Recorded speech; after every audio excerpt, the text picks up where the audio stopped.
بسم اللہ الرحمن الرحیم۔ اور ہم نے حضرت موسیٰ علیہ السلام سے 40 راتوں کا وعدہ کیا، پھر تم نے اس کے بعد بچڑا پوجنا شروع کر دیا اور ظالم بن گئے، لیکن ہم نے باوجود اس کے پھر بھی تمہیں معاف کر دیا تاکہ تم شکر ادا کرو۔ اور ہم نے حضرت موسیٰ علیہ السلام کو تمہاری ہدایت کے لیے کتاب اور معجزے عطا فرمائے۔ جب حضرت موسیٰ علیہ السلام نے اپنی قوم سے کہا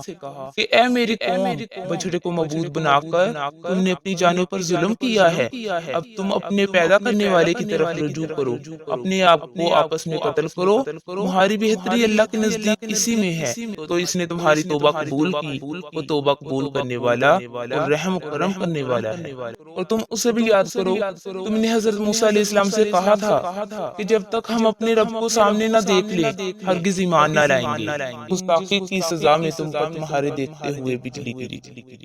لیکن پھر اس لیے کہ تم شکر گزاری کرو، اس موت کے بعد بھی ہم نے تمہیں زندہ کر دیا، اور ہم نے تم پر بادل کا سایہ کیا اور تم پر من و سلوہ اتارا، اور کہہ دیا کہ ہماری دی ہوئی پاکیزہ چیزیں کھاؤ، اور انہوں نے ہم پر ظلم نہیں کیا، البتہ وہ خود اپنی جانوں پر ظلم کرتے تھے۔ اور ہم نے تم سے کہا کہ اس بستی میں جاؤ اور جو کچھ جہاں کہیں سے چاہو بافراغت کھاؤ پیو، اور دروازے میں سجدے کرتے ہوئے گزرو، اور زبان سے حقہ کہو، ہم تمہاری خطائیں معاف فرما دیں گے اور نیکی کرنے والوں کو اور زیادہ دیں گے۔ پھر ان ظالموں نے اس بات کو جو ان سے کہی گئی تھی بدل ڈالی،